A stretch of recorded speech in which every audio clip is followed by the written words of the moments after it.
বিসমিল্লাহিররহমানিররহিম।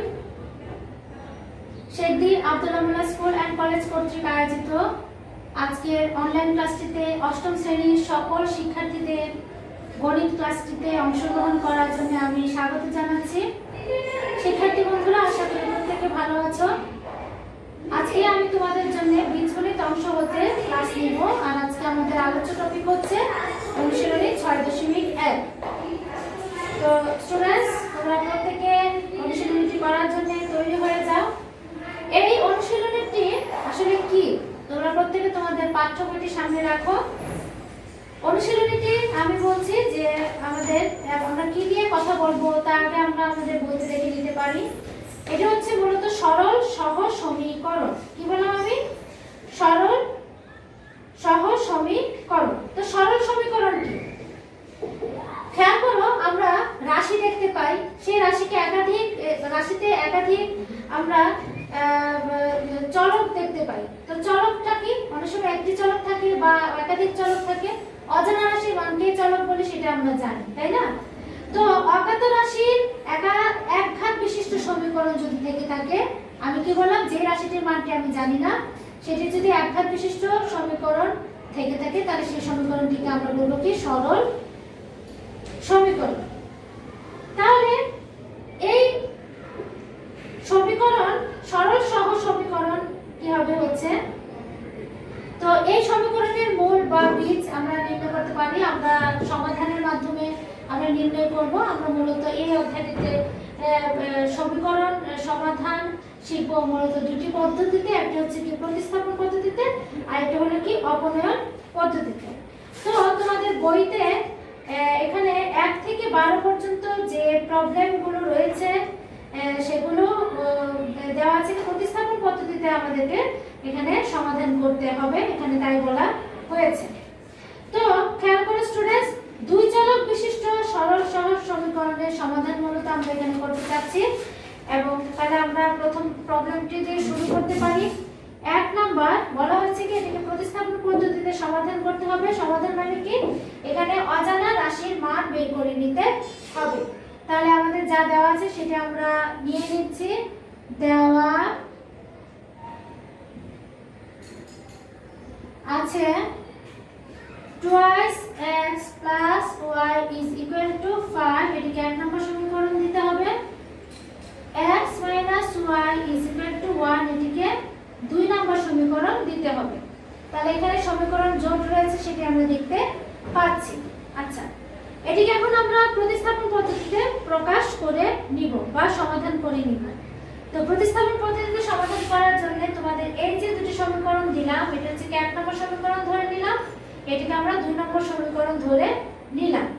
তো এই দুটি সমীকরণের যে কোনো একটিকে আমরা টাচ করব, অর্থাৎ যে কোনো একটি থেকে হয় x এর মান বা y এর মান আমরা এখানে উল্লেখ করে 3 নম্বর সমীকরণ এখানে রাখবো। অর্থাৎ যে কোনো একটা সমীকরণ থেকে x অথবা y এর মানটিকে বাম পাশে রেখে বাকি সবগুলোকে আমরা ডান পাশে নিয়ে আমরা 3 নম্বর সমীকরণ এখানে দিতে চাইছি।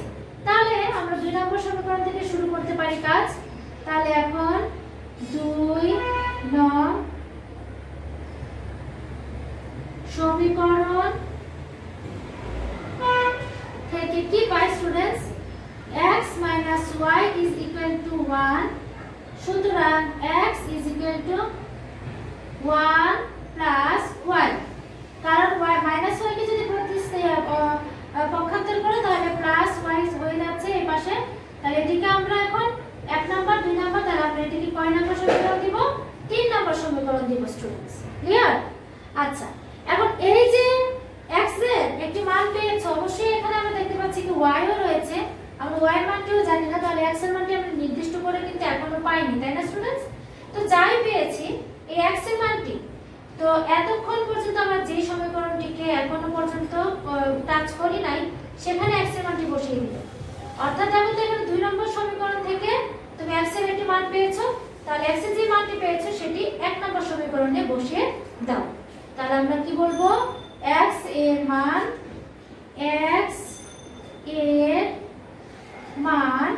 কততে বসাচ্ছি আমরা?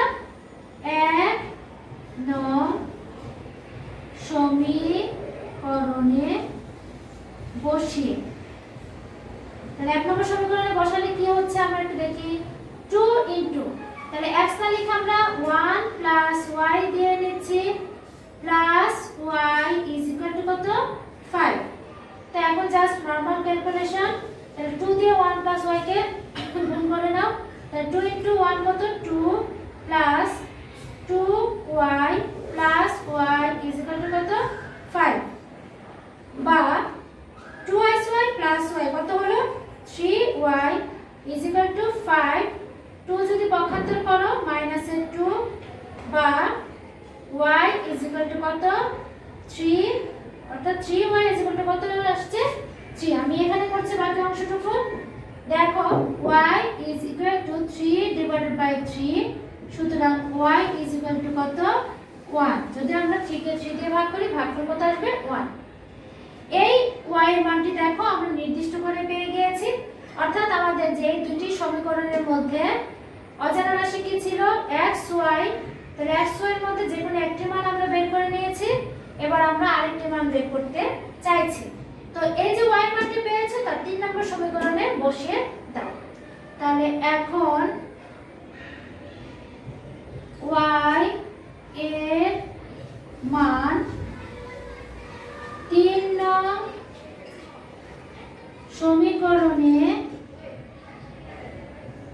বসিয়ে তাহলে 3 নং সমীকরণে বসাও তাহলে x is equal to 1 plus y মান কত 1 is equal to কত 2।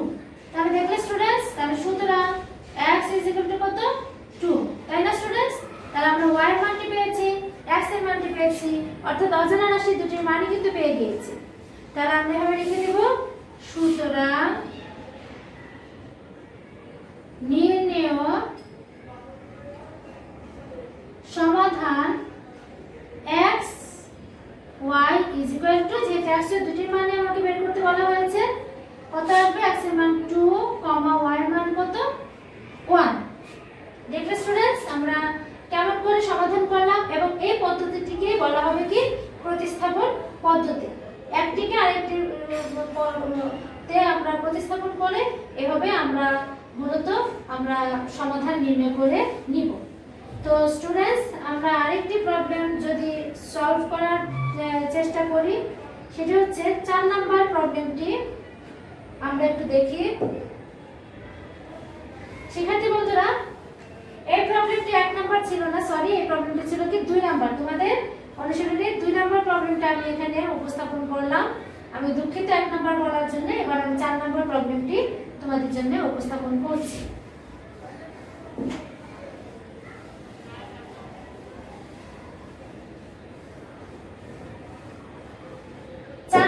সমীকরণগুলো আমি লিখে নিচ্ছি এখানে। আমাদের যা দেওয়া ছিল সমীকরণ জোড় কি আছে দেওয়া আছে x divided by a plus y divided by b is equal to 1 divided by a plus 1 divided by b। তো ধ্রুব আরেকটি সমীকরণ কি আছে x divided by a minus y divided by b is equal to 1 divided by a minus 1 divided by b। তো এই দুটি সমীকরণকেও আমাদেরকে সমাধান করতে বলা হয়েছে। অর্থাৎ দেখো এখানে অজানা রাশি x এবং y, এই x y এর মান আমরা বের করতে চাইছি এবং কোন পদ্ধতিতে যে দ্বারা উল্লেখ করে দিয়েছে যে প্রতিস্থাপন তাহলে আমরা প্রতিস্থাপন পদ্ধতিতে বের করে নিতে চাইছি। তাহলে এই সমীকরণটিকে 1 নম্বর এবং এই সমীকরণটিকে আমরা 2 নম্বর সমীকরণ দিলাম। তো কিছুক্ষণ আগে যেমন আমরা একটি প্রবলেম 2 নম্বর প্রবলেমটি আমরা সলভ করেছি কি বলেছি স্টুডেন্টস যে কোনো একটি সমীকরণ হতে আমরা একটি টার্ম অর্থাৎ x অথবা y টার্মটিকে বাম পাশে রেখে বাকি সবগুলোকে আমরা ডান পাশে নিয়ে যাব এবং সেটিকে আমরা নতুন আরেকটি সমীকরণে নাম্বারিত করব। তো সেটি হচ্ছে কি 3 নাম্বার। তারপরে আমরা সামনে এগিয়ে যাব তাই না। তাহলে খেয়াল করো আমরা এভাবে এখন 3 নম্বর সমীকরণ পেতে চাচ্ছি। এবার আমরা যদি আবার বলি যে 2 নং সমীকরণ হতে তাহলে 2 নম্বর সমীকরণটি আমরা আবার নিয়ে নিচ্ছি x divided by a minus y divided by b is equal to 1 divided by a minus 1 divided by b। তাহলে এখান থেকে আমরা কি করতে চাইছি স্টুডেন্টস তো এখানে যেহেতু x এর মানটিকে আমরা রেখে বাকিটুকুকে কিন্তু আমরা নিয়ে নিতে পারছি। তো x ডিভাইডেড বাই a। আচ্ছা, তো আমি বললাম কি x অথবা y এর মানটিকে রাখবো। তো যেহেতু আমি x ডিভাইডেড বাই a রাখলাম, কেন রাখলাম দেখো তো স্টুডেন্টস, যে যদি আমি এখান থেকে x ডিভাইডেড বাই a এর একটি মান পাই, তাহলে আমরা এক নম্বর সমীকরণে কিন্তু x ডিভাইডেড বাই a রয়েছে, তাহলে তার পরিবর্তে আমরা সেই মানটি বসিয়ে আমরা ক্যালকুলেশন করে দিতে পারি। তো আমরা তাই করছি, ইজ ইকুয়াল টু আমাদের এখানে কি আছে, যে মানগুলো রয়েছে সবগুলোকেই আমরা এখানে নিয়ে আসার চেষ্টা করছি। দেখো 1 divided by a minus 1 divided by b plus 1 divided by y divided by b কে পক্ষান্তর করো, এটি মাইনাসে ছিল, পক্ষান্তরে করলে প্লাস হয়ে গেল y ডিভাইডেড বাই b। এখন এটিকে 3 নাম্বার সমীকরণ দাও। এখন এই 3 নাম্বার সমীকরণ থেকে x ডিভাইডেড বাই a এর মানটি এবার 1 নম্বর সমীকরণে এই যে x ডিভাইডেড বাই a আছে সেখানে লিখে দাও। অর্থাৎ এই সমীকরণটিতে x ডিভাইডেড বাই a না লিখে এবার কি করবে, এই মানটিকে বসিয়ে তারপর ক্যালকুলেশন করে দিবে। তাহলে আমরা এভাবে বলতে পারি, এখন x ডিভাইডেড বাই a এর মান কত নং সমীকরণে, 1 নং সমীকরণে বসিয়ে পাই। তাহলে 1 নং সমীকরণে বসাও 1 divided by a minus 1 divided by b plus y divided by b plus y divided by b is equal to 1 divided by a plus 1 divided by b। তাহলে আমরা ক্যালকুলেশন করছি, দেখি কি করা যায়। আমরা এসে দেখতে পেলাম যে আমরা জাস্ট মানগুলো বসিয়ে দিলাম, তাই না স্টুডেন্টস? আচ্ছা, তো এখানে আমরা বাকি কাজটুকু করে নিচ্ছি। বা দেখো তো এই y divided by b plus y divided by b, তাহলে কয়টা আছে, দুইটা। তাহলে 2 y divided by b is equal to 1 divided by a plus 1 divided by b ছিল। তাহলে 1 ডিভাইডেড বাই a কে পক্ষান্তর করো, তাহলে মাইনাসের 1 divided by a, 1 divided by b কে পক্ষান্তর করো, তাহলে প্লাসের 1 ডিভাইডেড বাই b। তাহলে বা 2 y divided by b is equal to প্লাসের 1 বাই a মাইনাসের 1 বাই a ক্যান্সেল, তাহলে 1 by b plus 1 by b। তাহলে এখানে কত হচ্ছে, 2 ডিভাইডেড বাই b। তাহলে দুই পাশ থেকে আমরা 2 divide by b 2 divide by b যদি কাটি, যেমন দেখো খেয়াল করো 2 divide by b into y is equal to 2 divide by b। তাহলে ক্যান্সেল হয়ে যাচ্ছে না স্টুডেন্টস? তাহলে y is equal to, যদি আমরা 2 ডিভাইড বাই b কে পক্ষান্তর করে দিতাম, তাহলে তাই করে দিচ্ছি, খেয়াল করো 2 ডিভাইড বাই b তো রয়ে গেছে, তাহলে এই যে b উপরে যাচ্ছে 2 নিচে আসছে, তাহলে b কেটে দাও, তাহলে থাকছে কি 1। তাহলে সুতরাং y is equal to কত, 1। Clear students? আচ্ছা, তাহলে এই y এর মানটিকে আমরা এখানে পেয়ে গেলাম। এখন y এর মানটি আমরা 3 নম্বর সমীকরণে বসাচ্ছি। তাহলে আমরা কি বলতে পারি,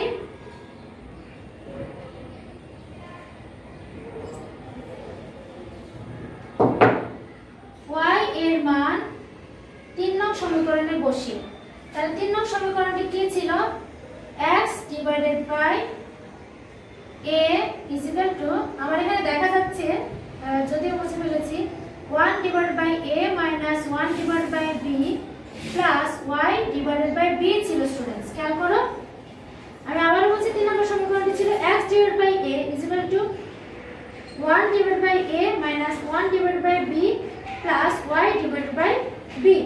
তো এই যে y লিখেছি, এখানে y না লিখে এখানে আমরা কি দিতে পারি, y এর মানটি বসিয়ে দিতে পারি। y এর মানটি কত পেয়েছি, 1।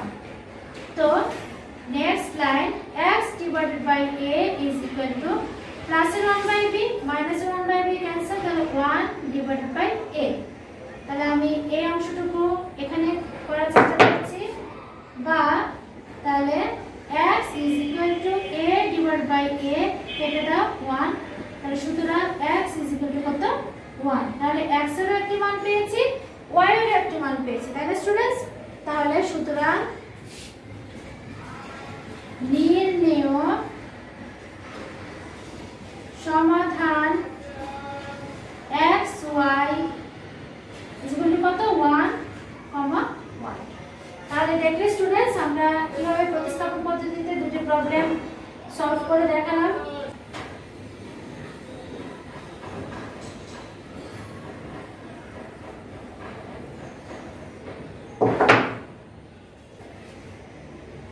শিক্ষার্থী বন্ধুরা, এবার আমরা প্রতিস্থাপনের আরেকটি প্রবলেম দেখতে পারি, সেটা হচ্ছে 8 নাম্বার।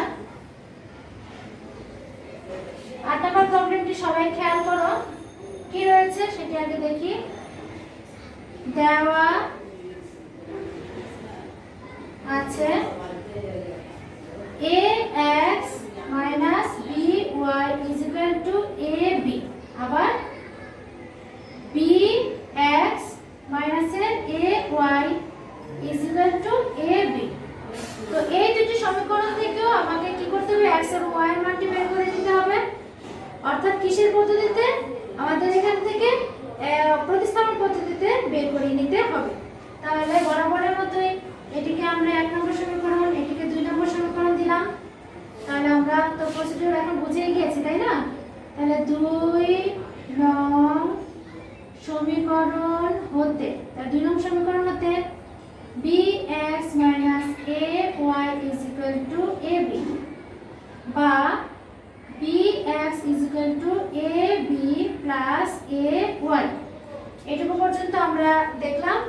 তাহলে এখন খেয়াল করো, তাহলে শুধুমাত্র b এর মানটি যদি আমরা x এর মানটি যদি আমরা বাম পাশে রাখি, তাহলে এখান থেকে ab plus ay divided by কি b, তাহলে এই x এর মানটি আমরা এখান থেকে পেয়ে গিয়েছি, তাই না স্টুডেন্টস?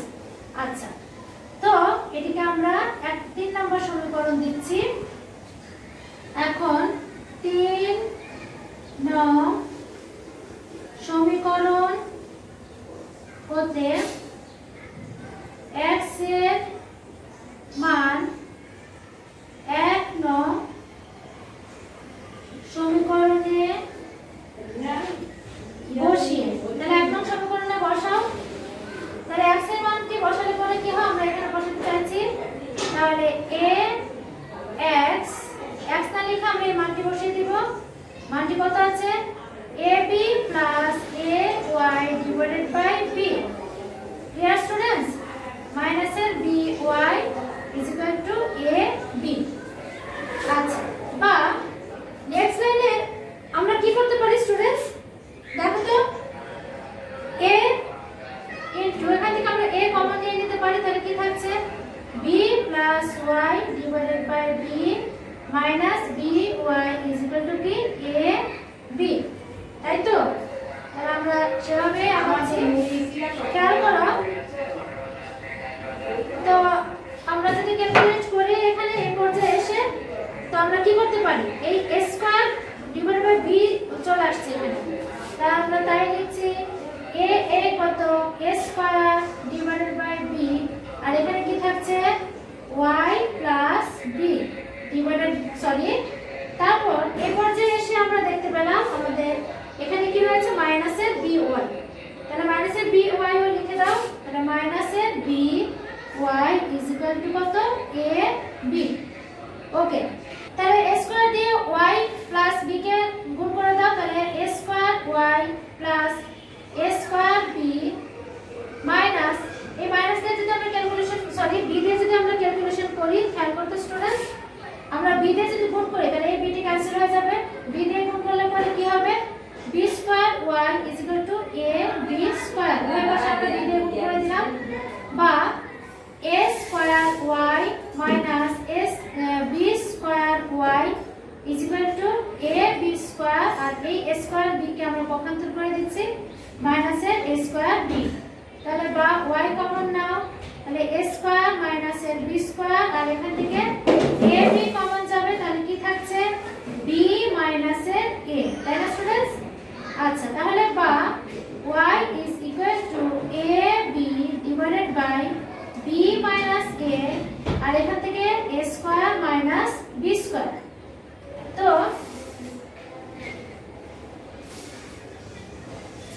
আমরা y এর মানটি এই পর্যন্ত আমরা রাখলাম। এবার আমরা পরের মানে যাচ্ছি, y is equal to, এখান থেকে যদি আমরা মাইনাস কমন নেই, মাইনাসের ab into a minus b হয়ে যাচ্ছে। এখান থেকে মাইনাস কমন নিলে a minus b হয়ে যাচ্ছে, এটাকে সূত্রে ভাঙাও।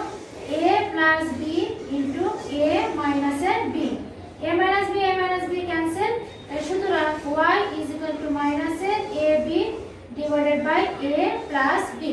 তাহলে দেখলে স্টুডেন্টস আমরা y এর মানটি পেয়েছি, y ইজ ইকুয়াল টু কত মাইনাসের A B divided by A plus B. এবার আমরা y এর মান 3 নং সমীকরণে বসিয়ে পাই। তার 3 নং সমীকরণটি কি ছিল স্টুডেন্টস? তো 3 নং সমীকরণটি আমাদের এমন ছিল যে x is equal to, আমরা যদি বলি খেয়াল করে শিক্ষার্থী বন্ধুরা, a y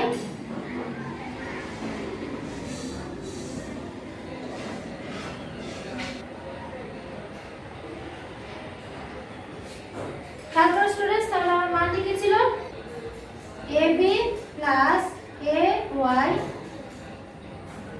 divided by b।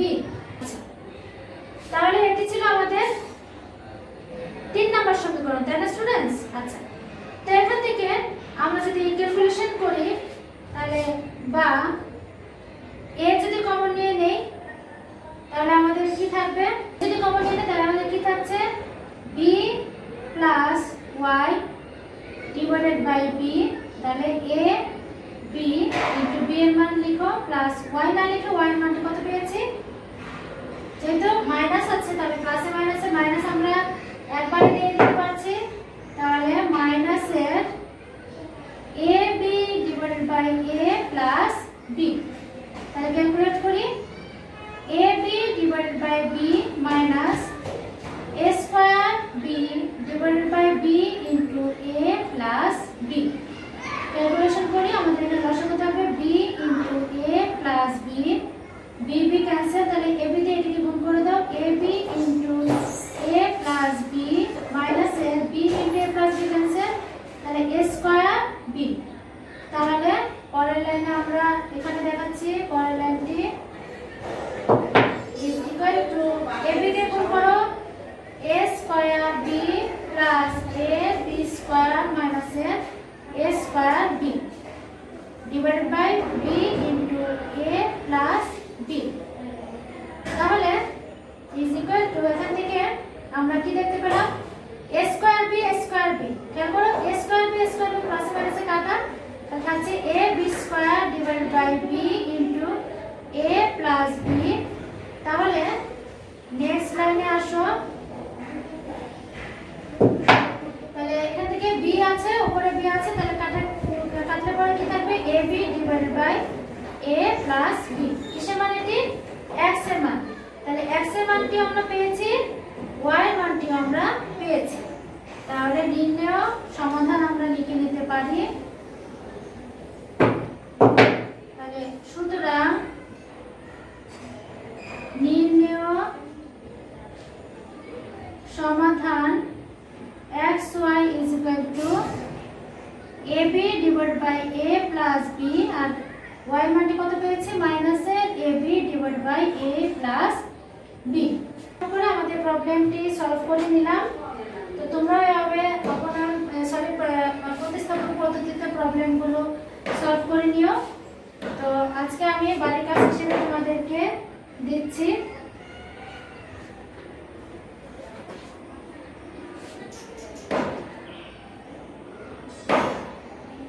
1 থেকে 12 নং। এই প্রবলেমগুলো তোমরা সলভ করে রেখো। তো আজকের ক্লাসটি আমি এখানে শেষ করছি। ক্লাসটি করার জন্য প্রত্যেককে ধন্যবাদ জানাচ্ছি। আল্লাহ হাফেজ।